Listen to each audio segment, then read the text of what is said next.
Le thème qui permet que nous soyons là dans sa présence, c'est l'onction du Saint-Esprit pour un miracle instantané. Nous allons prendre Jean 3, le verset 5 jusqu'au verset 6.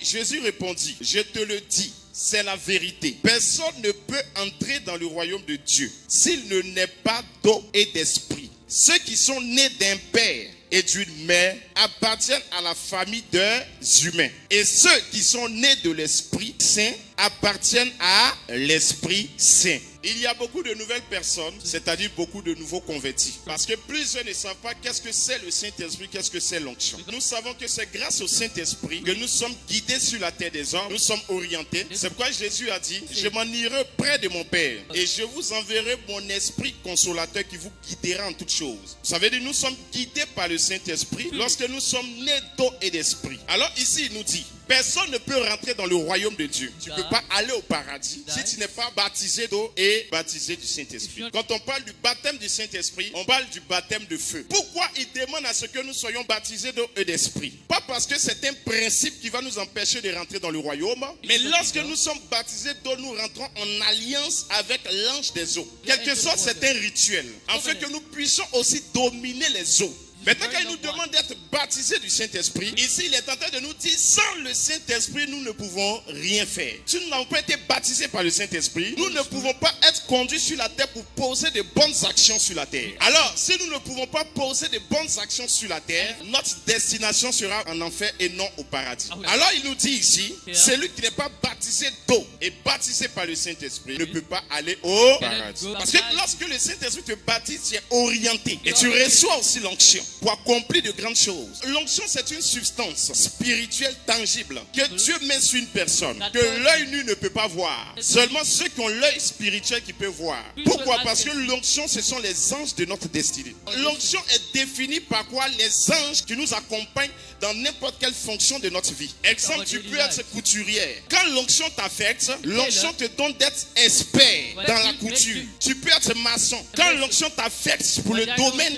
dans lequel tu es, l'onction te donne d'être expert dans la maçonnerie. Ça fait que tout ce que tu fais, même tes patrons t'aiment. Les gens voient que c'est bien. D'autres construisent bien. Mais l'onction sur ce que tu fais donne de marquer la différence parmi les humains, parmi les individus. Qu'est-ce qu'il dit en Actes 1, le verset 8? Il dit, mais vous recevez une puissance, le Saint-Esprit survenant sur vous, et vous serez mes témoins à Jérusalem, dans toute la Judée, dans la Samarie et jusqu'aux extrémités de la terre. Alors il dit, quand vous recevez quoi? Une puissance. La puissance, c'est celle-là qui est l'onction. Et il dit la puissance, celle du Saint-Esprit. Donc c'est le Saint-Esprit qui te communique cette puissance, cette onction, pour que tu deviennes témoin dans la mission auquel Dieu t'a donné sur la terre. Sachez que l'onction aussi a des interdits. Toute personne qui reçoit l'onction doit savoir d'abord que l'onction attire.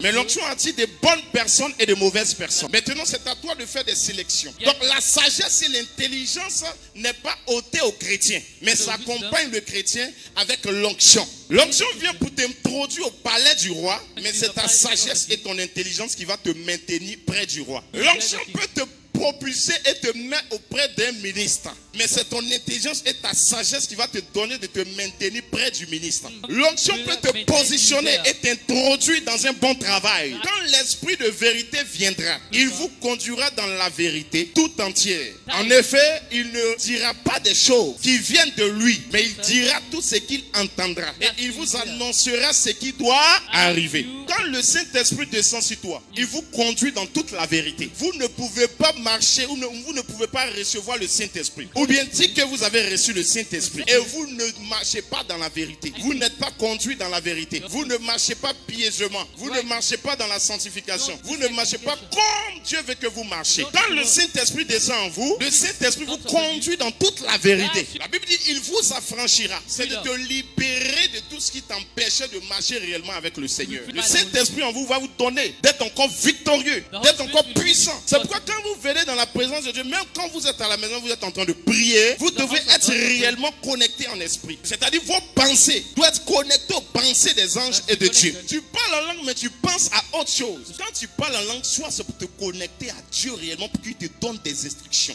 Ou bien soit tu parles en langue où tu es en train de te connecter à ce que tu veux. Répète après moi, dis merci Saint-Esprit.